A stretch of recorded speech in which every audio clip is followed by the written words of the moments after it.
नमस्कार मंडळी, मी चंद्रकांत जोशी. माझ्या विविधा या चॅनेलच्या माध्यमातून आपण हा व्हिडिओ पाहत आहात. आज मी आपल्याला नामांकन किंवा नॉमिनेशन या विषयात शक्य तितकी थोडक्यात पण आवश्यक माहिती सांगणार आहे. अर्थात पुढील सर्व विवेचनामध्ये मी नॉमिनेशन हाच शब्दप्रयोग करणार आहे, कारण नामांकनपेक्षा नॉमिनेशन हा शब्द सर्वांना ओळखीचा वाटतो. मंडळी, व्हिडिओ आवडला नाही तरी जनजागृतीसाठी हा व्हिडिओ जास्तीत जास्त आणि नक्की शेअर करा अशी विनंती आधीच करून ठेवतो.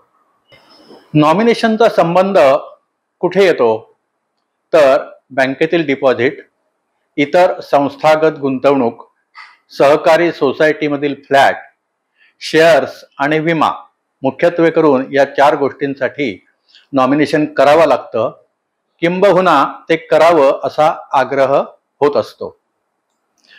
नॉमिनेशनसाठी एकच एक असा सर्वसमावेशक कायदा नाहीये, पण वरील गोष्टींशी संबंधित वेगवेगळ्या कायद्यांमध्ये नॉमिनेशनची तरतूद आणि त्याबद्दल स्वतंत्र नियम दिलेले आहेत आणि ते संपत्ती विषयानुरूप वेगवेगळे आहेत. उदाहरणार्थ, बँक डिपॉझिटसाठी नॉमिनेशनची तरतूद बँकिंग रेग्युलेशन ॲक्ट 1949 मध्ये केलेली आहे.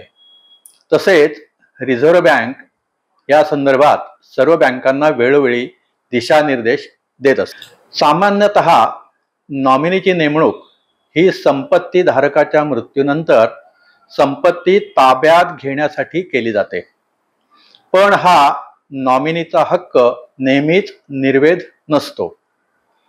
शेअर्स आणि बँक डिपॉझिट या बाबतीत नॉमिनी हा विश्वस्त असतो आणि त्यांनी ताब्यात घेतलेली संपत्ती वारसा हक्क कायद्यानुसार कायदेशीर वारसांना देण्याचे नॉमिनीवर बंधनकारक आहे.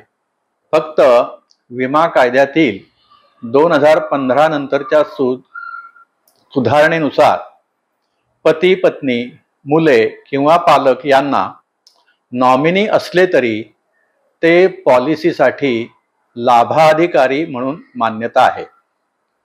मात्र वैध मृत्यूपत्रातील संपत्ती वाटप हे नॉमिनेशनपेक्षा ग्राह्य धरलं जातं. मृत्यूपत्र केलं असेल तर कोर्टाकडून प्रोबेट घ्यावेच लागते, पण नॉमिनेशन ही तात्पुरती व्यवस्था असते. तरी सुद्धा नॉमिनेशनचं महत्त्व कमी होत नाही, ते आवश्यकच आहे. ही गोष्ट आपण लक्षात ठेवायला हवी. नॉमिनेशनबद्दल एक गोष्ट लक्षात ठेवली पाहिजे, ते म्हणजे नॉमिनेशन हे फक्त संपत्ती ताब्यात देण्यासाठी केलेली सोय आहे. नॉमिनी हा विश्वस्त असतो असं सुप्रीम कोर्टानं बऱ्याच निकालात नमूद केलेलं आहे. शेवटी सर्व संपत्ती ही कायदेशीर वारसांकडे जायला हवी असेच सर्व न्यायालयांचं मत आहे. सर्वसामान्यांच्या दृष्टीनं फक्त बँक डिपॉझिट आणि फ्लॅट या 2 गोष्टींचे नॉमिनेशन महत्त्वाचं आहे, म्हणून त्याचीच फक्त येथे मी माहिती देणार आहे. विमा पॉलिसी घेतेवेळी नॉमिनेशन हे करावंच लागतं, त्यामुळे त्याबाबत मी इथे विचार केलेला नाही. नॉमिनेशनचे सर्वसाधारण नियम पुढील प्रमाणे सांगता येतील. Bank deposit, locker, safe custody, NSC, post office deposit, PPF, provident fund, mutual fund यासाठी नॉमिनेशन करणं गरजेचं आहे. विशेषतः एकट्याच्या नावावर डिपॉझिट असतील तर नॉमिनेशन अवश्य करायला हवं. नॉमिनेशन केल्यावर त्याचा एक फायदा असा असतो की तो म्हणजे आपल्या वारसांना त्या डिपॉझिटची माहिती होते. म्हणजे या गेलेल्या माणसाचं काहीतरी डिपॉझिट आहे ही माहिती होते, नाही तर बऱ्याच वेळा ती माहिती नसते. जर नॉमिनेशन केलं नाही आणि मृत्यूपश्चात ह्या डिपॉझिटची माहिती वारसांना नसेल तर ती रक्कम कालांतराने म्हणजे सध्याच्या नियमानुसार 10 वर्षांनी सरकार खाती अनक्लेम्ड डिपॉझिट म्हणून जमा होत असते. म्हणून नॉमिनेशन करणं हे नितांत गरजेचं आहे. आपल्याच माणसांना जर पैसे मिळायला हवे असतील तर नॉमिनेशन करणं नक्कीच गरजेचं आहे. सरकारी आकडेवारीनुसार अशा अनक्लेम्ड डिपॉझिटची रक्कम ऑक्टोबर 2025च्या सुरुवातीला थोडी नाही तर 1.84 लाख कोटी इतकी ती आहे. यावरून आपल्याला नॉमिनेशनचं महत्त्व नक्की लक्षात येईल. ठेवीदार एक किंवा एकापेक्षा अनेक जणांना नॉमिनी म्हणून नियुक्त करू शकतात. ठेवीदार अज्ञान किंवा मानसिकदृष्ट्या सक्षम नसेल तर त्याचा पालक नॉमिनेशन करू शकतो. पूर्वी एकल खातेदारालाच म्हणजे सिंगल अकाउंटलाच नॉमिनेशनची सुविधा होती, पण आता जॉईंट खात्याला सुद्धा नॉमिनेशन उपलब्ध आहे.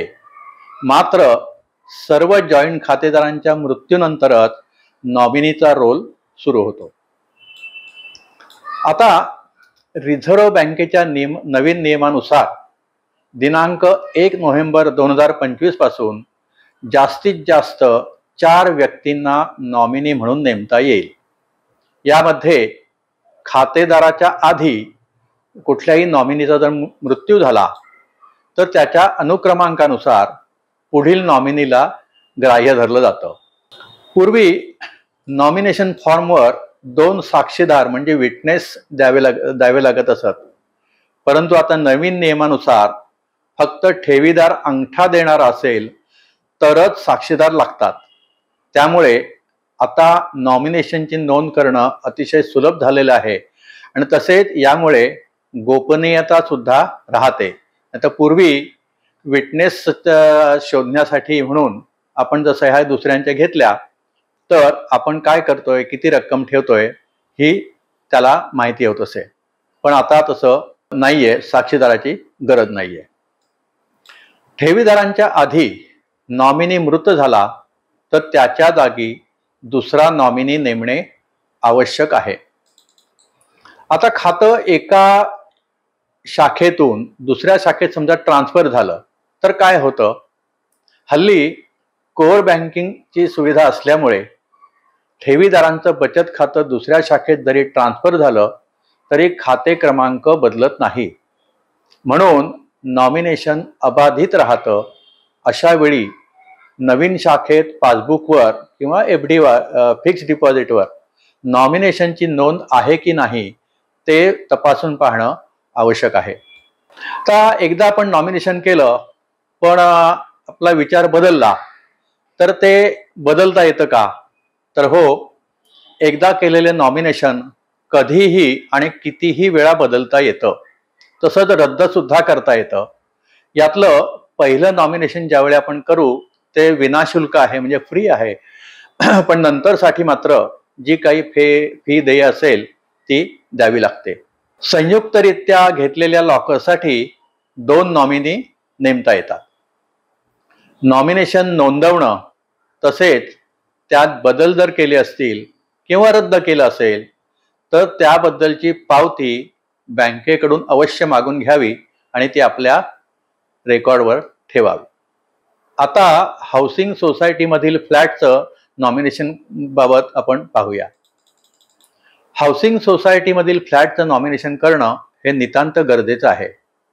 त्यासाठी विहित नमुन्यातील फॉर्म 3 प्रतीत म्हणजे 3 कॉपीजमध्ये गृहनिर्माण सोसायटीच्या सेक्रेटरीकडे द्यावा लागतो.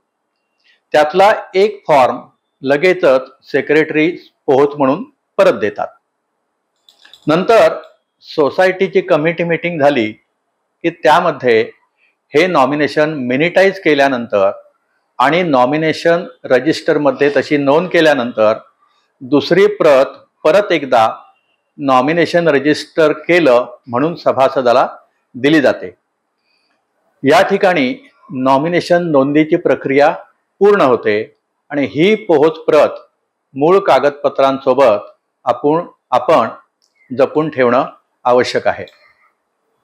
एक किंवा एकापेक्षा अधिक व्यक्ती नॉमिनी म्हणून नेमता येऊ शकतात. तसेच त्यांचा हिस्सा सुद्धा आपल्याला तेथे नोंदवता येतो। इथं एक गोष्ट लक्षात ठेवली पाहिजे की नॉमिनी हा कुटुंबातीलच असला तरी फ्लॅट धारकाच्या मृत्यूनंतर तो विश्वस्त म्हणूनच फ्लॅट ताब्यात घेत असतो। खरी मालकी कायदेशीर वारसांचीच असते। नॉमिनी त्या प्रॉपर्टीबाबत कोणताही परस्पर व्यवहार करू शकत नाही। कायदेशीर वारस ठरेपर्यंत नॉमिनीचा रोल फक्त प्रॉपर्टीचं व्यवस्थापन करणं एवढाच असतो। जर एकापेक्षा अधिक नॉमिनी असतील तर त्यांच्यापैकी एकच जण सभासद म्हणून गणला जातो। इतर नॉमिनी संयुक्त किंवा सहयोगी सभासद होऊ शकतात। कायदेशीर वारस ठरल्यानंतरच सोसायटीचे नियमित सभासदत्व मिळते। नॉमिनेशन जर केलं नसेल तर कुटुंबातील वारसांना कोर्टाकडून वारस दाखला म्हणजे सक्सेशन सर्टिफिकेट घ्यावा लागतो आणि ते काम वेळ काढू तर आहेत पण अतिशय खर्चिक सुद्धा आहे। नॉमिनेशन केले असेल तर रिलीज डीड म्हणजे हक्क सोडपत्र करून कुटुंबातील एक किंवा अधिक व्यक्तीच्या नावे फ्लॅट ट्रान्सफर करता येईल। म्हणून नॉमिनेशन करणं हे सोयीचं आणि म्हणूनच आवश्यक आहे। फ्लॅटचं नॉमिनेशन सुद्धा केव्हाही आणि कितीही वेळा बदलता येतं, हे सुद्धा आपल्याला लक्षात घ्यायला पाहिजे। एकदा नॉमिनेशन केलं म्हणजे ते कायम आहे असं समजण्याचं कारण नाही। ज्या वेळेला आपल्याला मनात येईल त्यावेळेला आपण ते बदलू शकतो। मंडळी, बँक डिपॉझिट आणि गृहनिर्माण सोसायटीतील फ्लॅटच्या नॉमिनेशन बद्दल अगदी आवश्यक आणि थोडक्यात माहिती मी आपणास दिलेली आहे।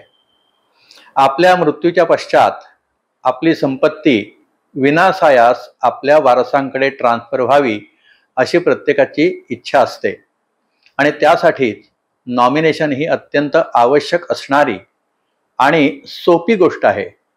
पण त्याकडं आळसानं म्हणा किंवा नकळतपणे हे दुर्लक्ष केलं जातं। म्हणून त्याबद्दल जागृती करण्यासाठी हा व्हिडिओ मी मुद्दाम केलेला आहे। कृपया जास्तीत जास्त लोकांपर्यंत तो पोहोचवा अशी माझी विनंती आहे। आपणास हा व्हिडिओ कसा वाटला ते अवश्य कमेंट बॉक्समध्ये लिहावे। व्हिडिओ आवडला नसला तरी सुद्धा नॉमिनेशनच्या जनजागृतीसाठी हा व्हिडिओ आपण नक्की शेअर करा आणि आवडला तर चॅनेलला जरूर सबस्क्राईब करा। धन्यवाद। नमस्कार।